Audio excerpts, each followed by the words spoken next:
Hi Cancer, how are you? Welcome to Check-In. Today we are going to be using the Dreams of Gaia Tarot, which is not a deck that I use super often, but it's always really powerful when it does want to be brought forth. Now, something that was super unique to you, Cancer, is that when I went to do your shufflemancy, which is a form of music divination, and I'll put all the songs that came out for you in the description below in case you want to put them on a playlist for yourself, meditate with them, catch a vibe, do your thing. I noticed that you didn't want any songs with lyrics. You specifically only wanted instrumentals and very calm ones at that. Very meditative, peaceful melodies. So that tells me that usually indicates a time where you are focusing in on something. You might have found a new rabbit hole to go down, but you most certainly do not want to be distracted by too many things on the outside. There may also be something about sort of being soothed. And when I listen to meditation music, classical music especially, it's usually because I'm reading, I'm studying something, and that music kind of keeps the monkey mind busy, but without overstimulating it. It's just classical music, meditation music. It just provides this really comfortable sort of stim without over kind of loading the system. So it makes it way easier for me to digest information. So I also wonder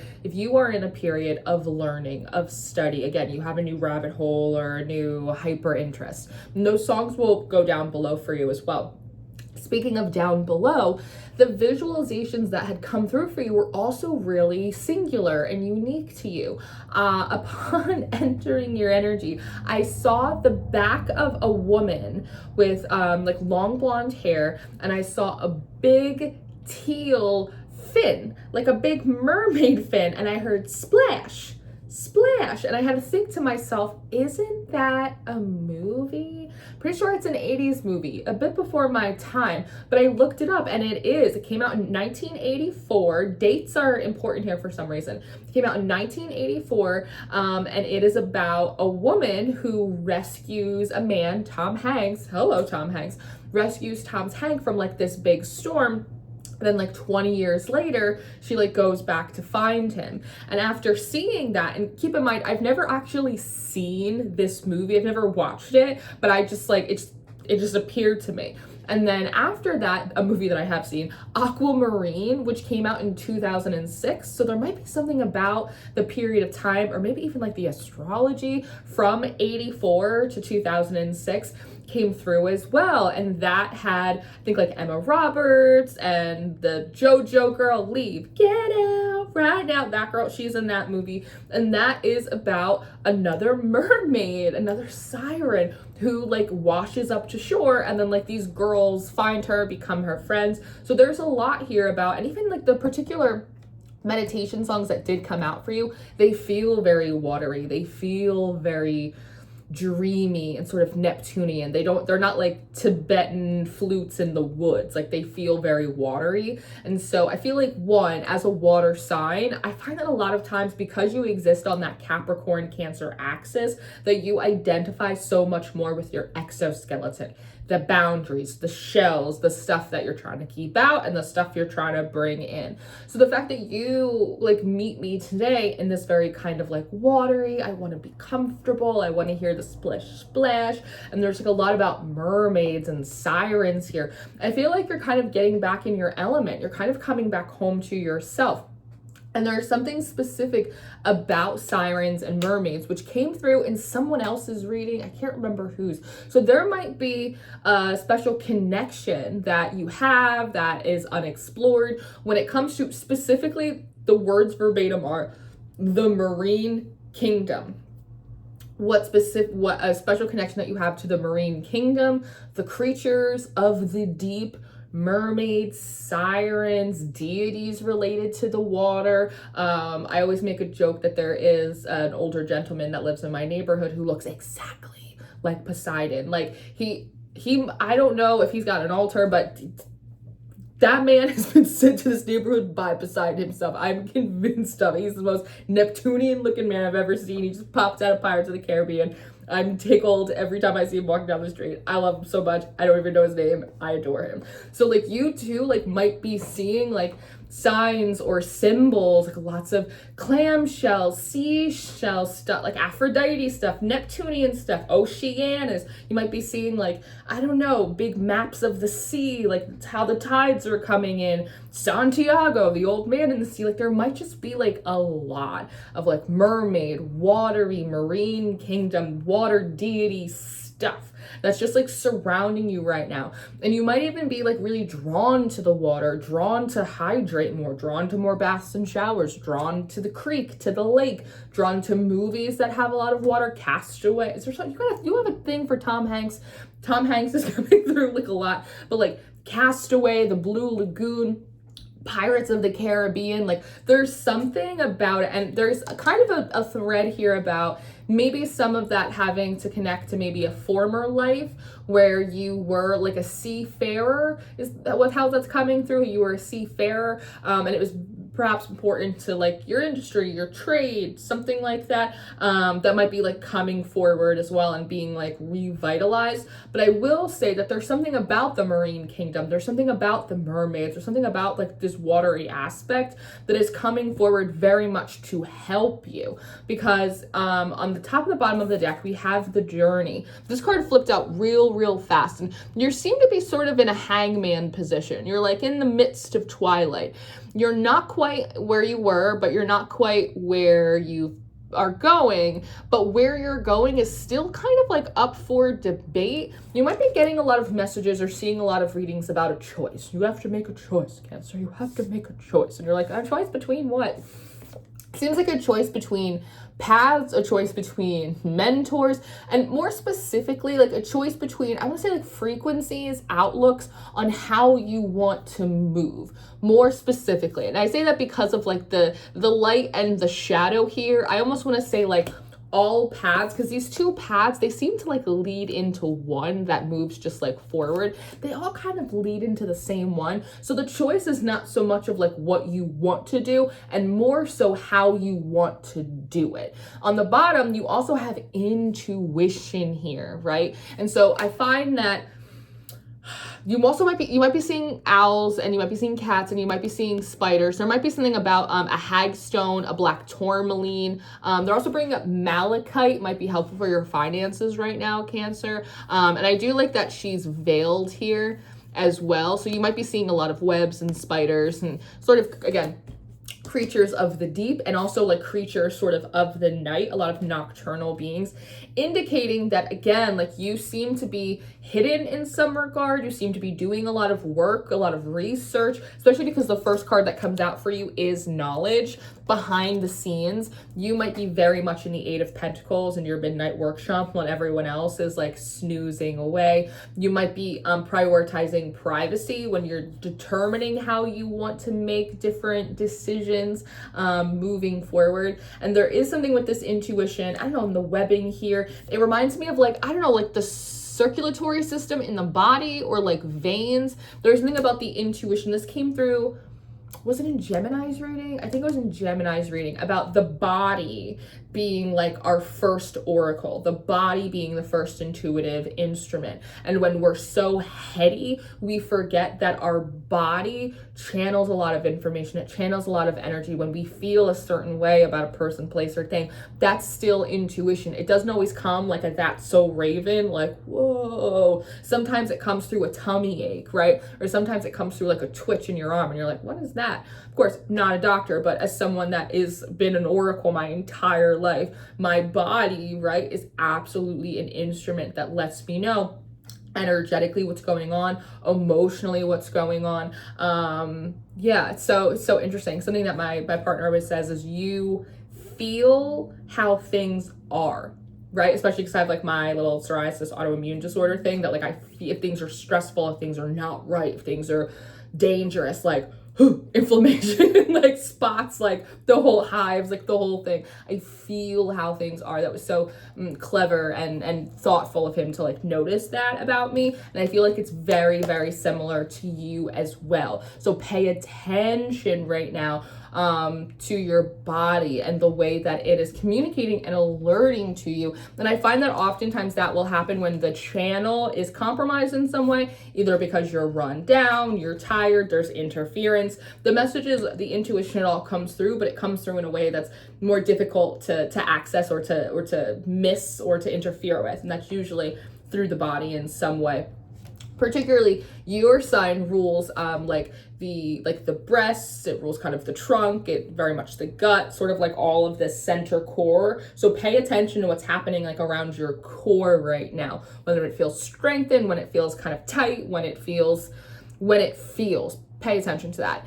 Now, as I said, we are starting with this knowledge card, and we seem to be finding you in the middle of an examination, one that it seems like you've done very many times. Now, the fact that you have this book here, it reminds me a bit of Pisces reading when they were trying to understand the secrets of lovers. You, however, Cancer, maybe this is a theme of all the water signs. We'll see when we get to Scorpio. You seem to be trying to understand the secrets of heroes, because this is the card that comes up next, and I cannot deny how this glowing orb, this glowing vessel in your hand looks nearly identical to this glowing hero that's right behind you. Now here we have an apple, a golden apple of wisdom. Golden apples also always remind me of Venus and Aphrodite, who is also a water goddess. Here we see these stone statues, one that depicts seemingly a dragon, one a serpent, and another one a wolf. Now this is really interesting to me because much like you are researching what goes into being a hero, the secrets of it, it feels as though you've done the same thing with these other creatures as well, with dragons, with wolves, with serpents. They all represent different archetypes, different magics, perhaps different pathways that you have explored, you have researched, you have studied to the point where now they are solidified, right? And they are like foundational pieces holding up this altar, holding up these books, what you're studying next, holding up these magic vials. The thing is, though, is that there's something interesting.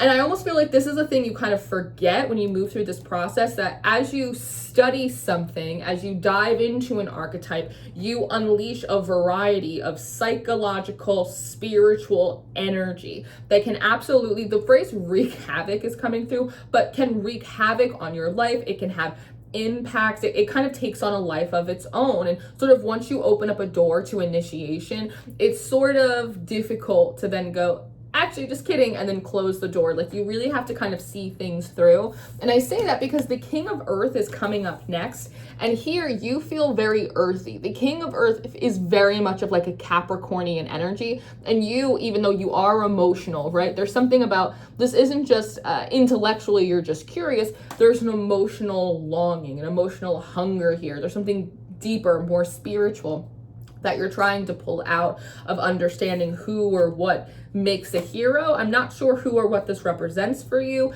And in truth, all energies are fluid. So you could be this King of Earth for all I know. You could be the hero. You could be the mermaid who's coming up in just a few short moments, right? So of course, use your discernment, pick your player. But I see, like, as you are closely examining this tiny little vessel or this tiny little example, this archetype, this mini archetype of a hero, you seem to be, with your emotional energy, with your attention and the power of it, you seem to be activating it in some way. This almost feels like in a Disney movie. It's like Mushu, or it's like the mirror that came through in another reading, the Snow White mirror who talks back to the evil queen. And it's almost like this hero is activated, his eyes are open, he's come out of his slumber with the bear here, right? And these boars. So I'm thinking about the bear and the boar. That might be significant for you. And I feel like the idea is once you fully understand, activate, integrate this hero archetype, it too becomes, and this bear and this boar become other stones, other statues that like you kind of build up around this particular altar of some sorts. That's kind of like what you're doing, or like that's sort of energetically like what we think the process is going to be. However, it's like I feel like you haven't encountered the hero before. Or there's something about this archetype that is particularly activating or complex for you because the King of Earth appears. And here he is being depicted with a stag, right? And stags oftentimes are considered to be protectors, guardians of the forest. The forest is archetypally a place of initiation. But I also find the king of earth to be kind of like a very patriarchal, I'm protecting the lineage, I'm protecting the forest, I'm protecting you type of energy. So I feel like as you get closer to this hero, or almost like you're trying to study it, but it starts looking back at you and you get kind of hypnotized by it in some way, that the king of earth, he pops up to kind of warn you, or to set a boundary, or to set a break. He has this red stone, which looks a bit like a sapphire or a ruby, which are often stones of protection for warriors, for spiritual travelers. He seems to be popping up and saying, hey, I feel a ping here. You need to be careful when you're dealing with this vial of heroes, when you're dealing with this archetype here. You seem to be so focused on it, in a lot of ways almost like tempted or enchanted. This hero kind of reminds me, I know this sounds so funny, of Elizabeth Hurley in Bedazzled with Brendan Fraser, where she plays Satan, but she's like so sexy and like smooth and like charming, and she got a little accent. It's just like you kind of forget that like she could be dangerous in some way, right? And who knows what this hero represents? Maybe it's an archetype, maybe it's an actual person, maybe it's a path, maybe it's something. But the king of earth is most certainly coming forward and saying, hey, this energy, like, it has impact, it has maybe some danger associated with it. It's very smooth, it's very tempting. Don't get lost in the sauce here, right? But I feel like you're already lost in you're already lost in the sauce. And so the next thing that comes up is the 9 of Cups.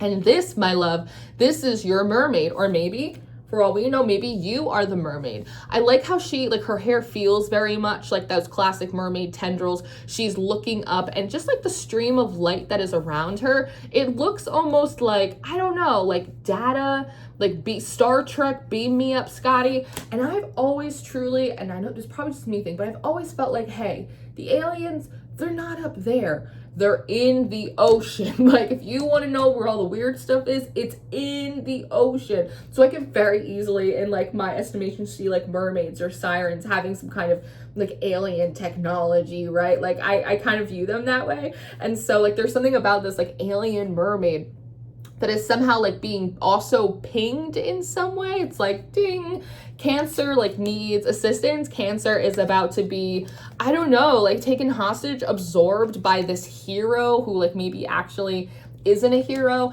I think part of the reason that you're diving into this energy is because you want to cultivate like more of this overcoming, more of these heroic qualities like within yourself. But in the process of it, because the hero exists on a particular story arc, you may not be necessarily prepared for like all of the trolls and the dragons that the hero like must face, even though you've gone through this dragon, you've gone through that snake, you've gone through this wolf. There's something different here when it comes to the bear and the boar. And so I feel like this mermaid, and we're going to get to this thing, I feel like this mermaid actually, much like Splash, much like Aquamarine, she's like coming up to shore. She's grown legs to come and help you in some way, because then we have this kind of 4 of fire right underneath. Like there's, and again, this looks like this hero card. There's an energy you're tapping into, someone or something that you're looking into, a pathway that you're considering, an energy you're exploring that is not as heroic as perhaps you think. It may look and dress and smell like a hero, but it may actually be embodying more of the shadow aspects of it, because the hero and the maiden and the queen and the king and the crone have shadow personalities alongside their more virtuous ones. And you might not be realizing that in some way you've made yourself a target, or like again, that energy is not as virtuous or as heroic as you thought it was. And exploring it, while not illegal, maybe putting you like some way in the I don't want to say like in the way of danger, like in the eye of danger, but definitely like putting yourself in a position of friendly fire. Something I would love to do actually is read you an excerpt very quickly. Your reading will be a little bit longer. This excerpt from this archetypal character book that I've been studying, because like my personal tarot dream is to really like expand the court cards and kind of like the system of tarot and just make it more, I don't know, more well-rounded, I guess. But I wanted to read you a little bit from the Hero's Arc. The hero arc is the story of the conquering champion. He doesn't do it for glory, but he does it for love.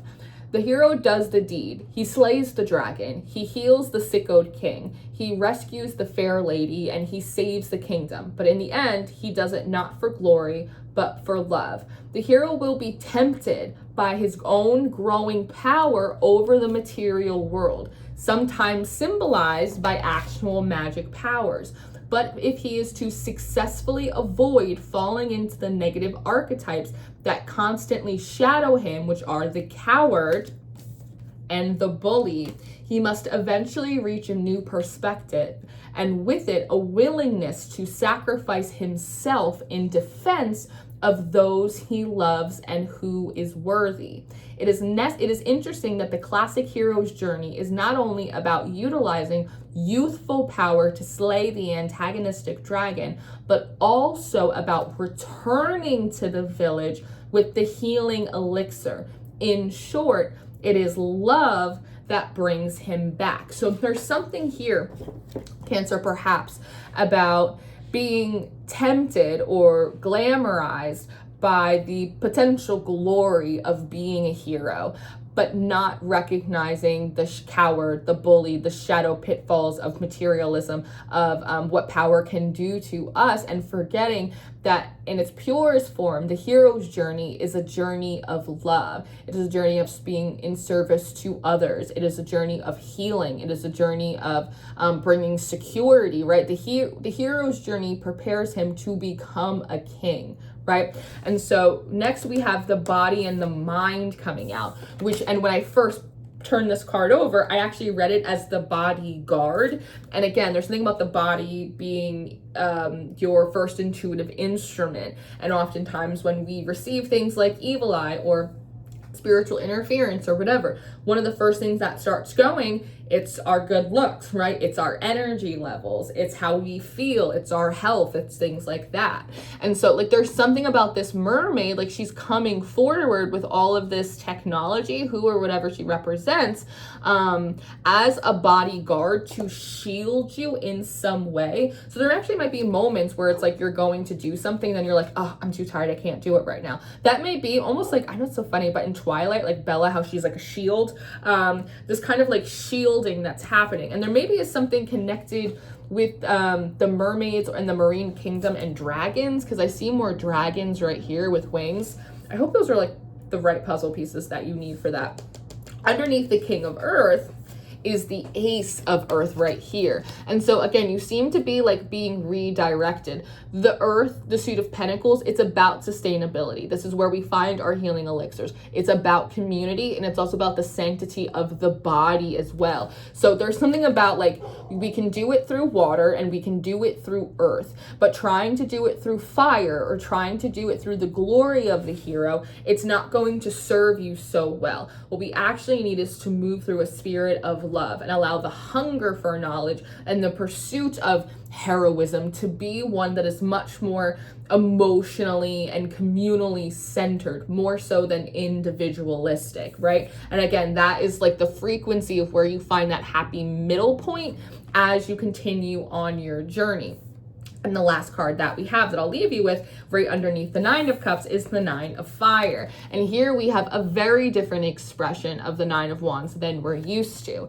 Here, he has taken off all of his robes, right? All of that heroic energy. It's now moved to his hair. So it's like the crown, the perspective, our connection to the divine. It's been activated. It's been revitalized. It's grown. It's expanded, right? We're not covering ourselves up. We're kind of nude in the way that we would go and swim, right? We're allowing things to We're allowing our body to breathe and to speak and to be accessible to us, right? And not just kind of trapped in the mind. And gorgeous, here we have this beautiful rose, which represents love, especially because it's a pink rose. Love, self-love, gentility, that which is soothing. And it's right here, not clasped, but gently held in the heart space. There's also a lot of activation here, right around the sacral and the root, reminding us of the power of generation, the spirit of life that can move through us and out into the world, and how receptive the world will be when we approach it softly and not like this. So this is very interesting energies, my little cosmic crabs. I will put your extended reading on Patreon. You can join our little family, or you can just rent it one off if that's better for you. But I'll put the link for that in the description box along with your playlist, so that way you can vibe to it later if you want. My books are open for personal readings. I do go on vacation in like a week and a half. So if you want to book with me, kind of get it in now. Otherwise, you're going to have to wait a little bit. But otherwise, this is what I have. I love you. I hope this was supportive. I hope this was productive and entertaining for you. I love you. Thank you for allowing me into your energy to assist and support. And I will see you next time. Goodbye.